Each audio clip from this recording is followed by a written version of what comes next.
আজকে আমরা শিখব কিভাবে আয়রনের মাধ্যমে চার্জিং পিন পরিবর্তন করা হয়। প্রথমে ফ্ল্যাগ পেস্ট দিয়ে নেব।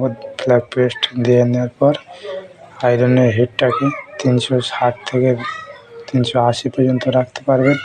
আমি 350-তে রেখেছি।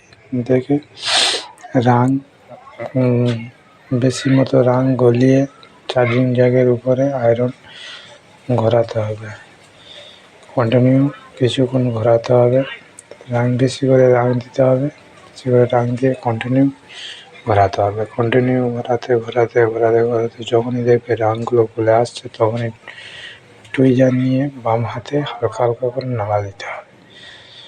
হালকা হালকা নাড়িয়ে দেখবে যে রাংগুলো গলে আসছে। বা শক্ত অবস্থায় তোলা যাবে না। শক্ত অবস্থায় তুললে কী হবে, লাইন কেটে যাবে। ইজি অবস্থায় উঠে আসবে। কিছুক্ষণ সময় লাগবে হয়তো, কিন্তু ইজি অবস্থায় উঠে আসবে। তো চার্জিং জ্যাক তুলে নিয়ে সুন্দর করে ক্লিন করতে হবে। ডিসোল্ডারিং উইকের মাধ্যমে সুন্দর করে ক্লিন করে নেবে। সুন্দর করে ক্লিন হয়ে যাওয়ার পরে থিনার দিয়ে পরিষ্কার পরিচ্ছন্ন করবে। কী সুন্দর পরিষ্কার লাগছে দেখছেন বন্ধুরা। তো এবার নতুন একটি চার্জিং পিন নিয়ে নেব। নতুন একটি চার্জিং পিন নিয়ে নেওয়ার পরে বসিয়ে দেখে নেব চতুর্দিক যে ঠিকঠাকভাবে বসছে কিনা। ঠিকঠাকভাবে বসছে তাহলে সোল্ডারিং পেস্ট দিয়ে দেবো। সোল্ডারিং পেস্ট দিয়ে চতুর্দিক সোল্ডারিং পেস্ট দিয়ে নেবো। চতুর্দিক সোল্ডারিং পেস্ট দেওয়া হয়ে যাওয়ার পরে তারপরে ওই আয়রনের হিটটাকে 350-তে রেখে রাং নিয়ে সুন্দর করে আস্তে আস্তে সোল্ড করবো একটা একটা করে লাইন। রাং আয়রনে লাগিয়ে নিলাম। রাং আয়রনে লাগিয়ে নেওয়ার পরে প্রথমে উপরে উপরে যে ঠ্যাংটা আছে সেই ঠ্যাংটাকে সোল্ড করব।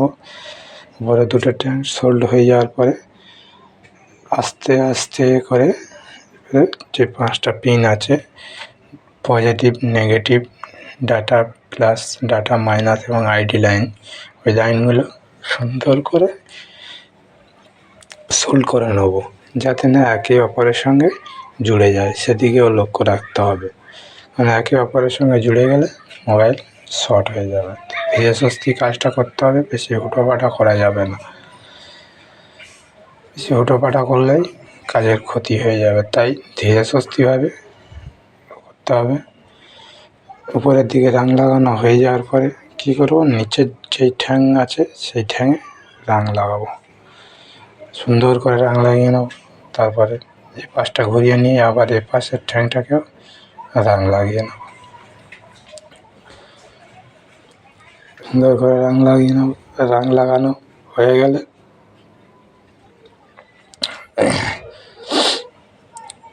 থিনার দিয়ে সুন্দর করে ক্লিন করে নেব।